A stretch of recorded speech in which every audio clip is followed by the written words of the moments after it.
Hi everybody, it's Keren here from tuppencecoloured.co.uk. Thank you very much for joining me. This is what I have been doing today. I've been playing with pyrography.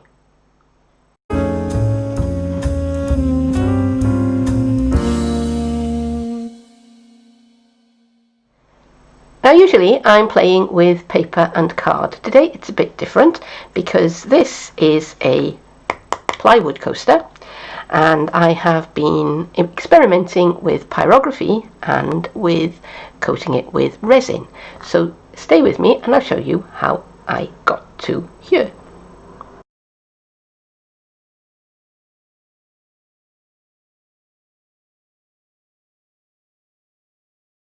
I'm working on a 4-inch diameter plywood coaster, and to prepare the surface I've just given it a very light coat of gesso. Now a white acrylic paint would do just as well. There's the original background colour so that you can see the difference. And now I'm going to set up my Stamparatus. So I'm placing my coaster between the two magnets to try and keep it in place. Here's the stamp that I'm going to be using. It's the Seahorse from Seaside Notions, a particular favourite of mine.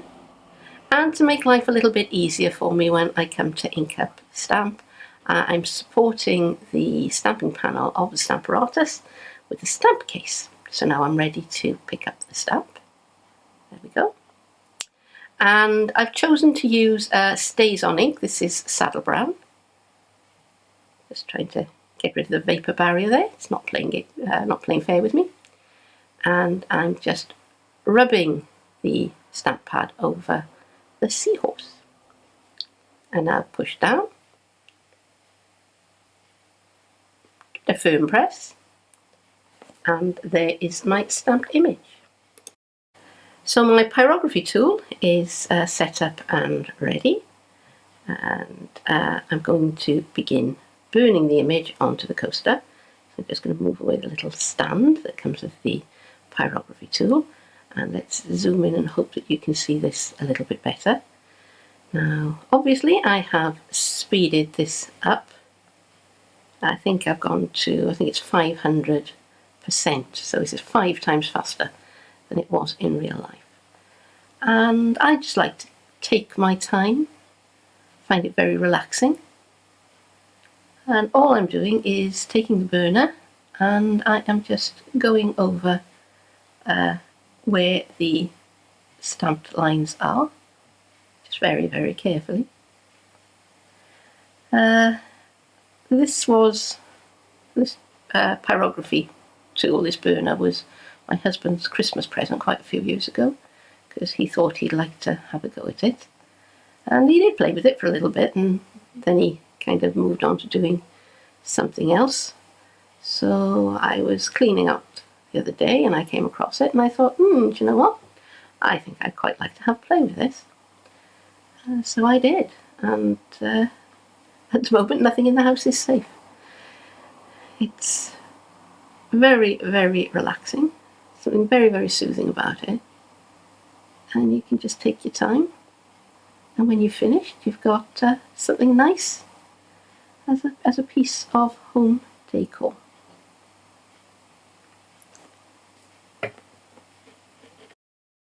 I'm going to add some colour now with my Stampin' Right markers. So I'm just scribbling down a little bit of Mango Melody and just picking it up with a little bit of water, and I can go straight in with my marker if I want a little bit more depth of colour.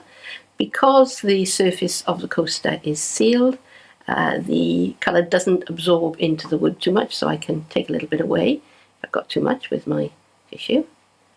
This is Pumpkin Pie, so just adding a little bit more of a deeper colour, try and give the seahorse a little bit of shape. And this is Cajun Craze, so this is quite a strong colour, so I'm being quite sparing where I apply it, and again I'm going to use a little bit of water just to blend everything together.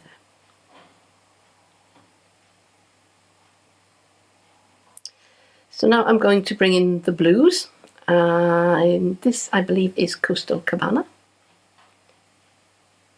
And I'm just scribbling directly onto the surface of the coaster. And again, because I went over it with my gesso beforehand, it does two things. One, it helps me get a truer colour, so not so much of the colour of the original wood showing through, because these colours are translucent. And it also, as I said before, it allows the colour to move across the surface of the coaster.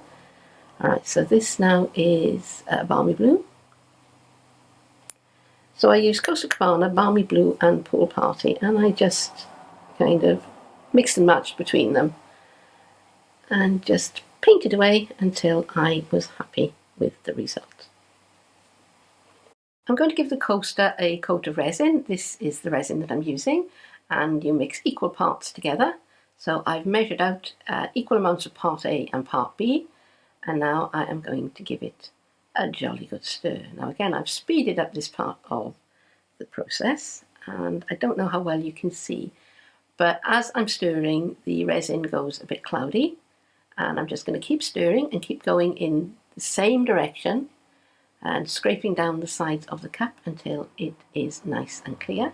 And now I can leave it for a few minutes for bubbles to disperse.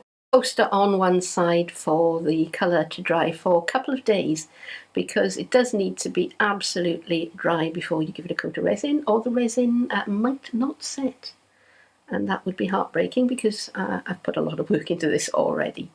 I'm applying the resin using the stirring stick. Left it for about 10 minutes before I started applying it to the coaster for any bubbles that were in the resin to disperse, and I'm making sure that I get the resin right up to the edge of the coaster, because sometimes it can contract, and I want the coaster completely covered. So I'm going to prop it up onto a little stand to keep it from sticking to my mat. And I don't think there are any bubbles, but just in case there are, I'm just going to flame them away, and I'm just going to leave that for the resin to set. And here it is after it has had plenty of time for the resin to harden, and as you can see, it's very, very shiny. It's catching the reflection of my camera light there, the ring light that sits around my camera. So what am I going to do with it now? Well, I could put some kind of hanger onto the back of it. If I wanted to, I could get some twine and just hot glue it on the back there. But this one I think I'm really pleased with, so I'm going to go and make it into a nice little piece of home decor. This is an inexpensive box frame which I bought at the range, if you're interested. It is glazed. I've taken the glass panel out of it because otherwise it flares like mad. So what I'm going to do is I'm going to mount my coaster onto this piece of burlap paper, I think it's called.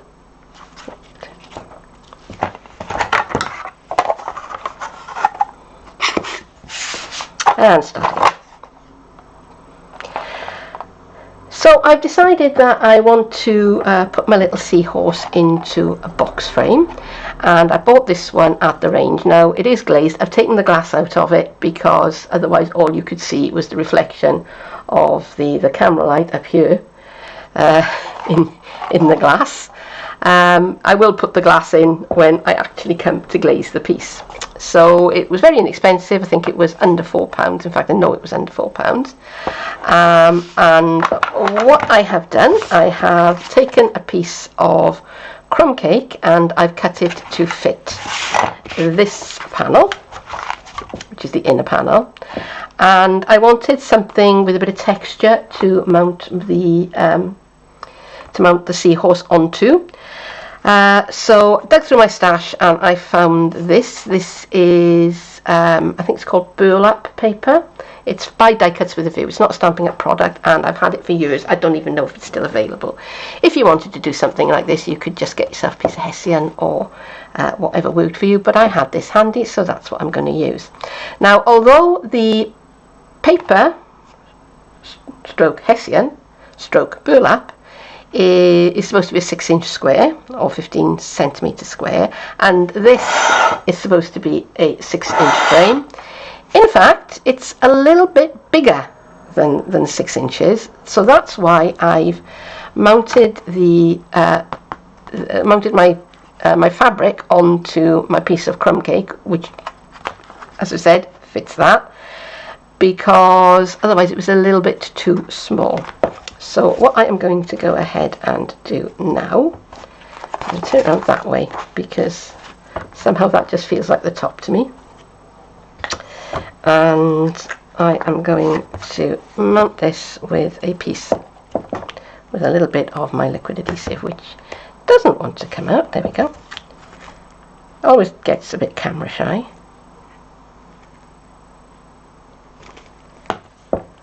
Okay. And again, you can see how shiny that resin is.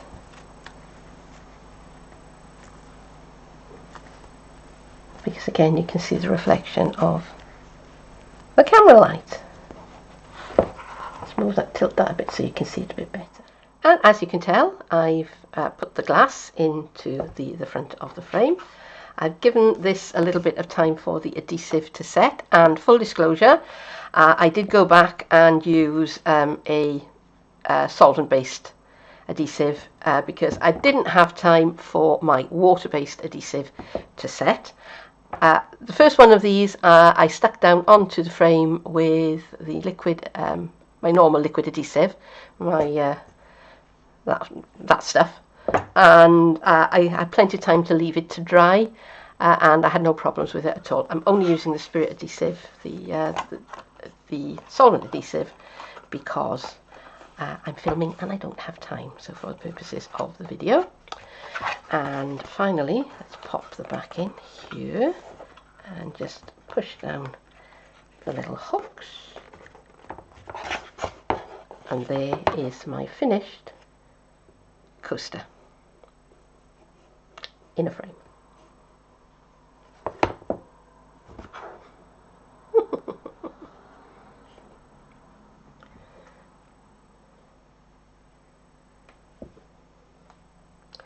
And that is 3, 2, 1. And that is my finished object. And I can't really show it to you flat down because you get the reflection of the light. And let's start again. And there it is. That is the finished coaster. Now if I turn off my camera light, and hopefully my camera won't have too much of a freak out, that'll give you a better idea of what it looks like when finished. And that is going to be hung on my wall. I may take the back of it off again and add some little kind of seaside-y themed little embellishments along the bottom, but I don't know. I can do that, I might not. Anyway, that is it for today. A little bit different today, and I hope that you have enjoyed this video. If so, don't forget to give me a thumbs up, and come back and see me again sometime soon, won't you? But for now, bye bye.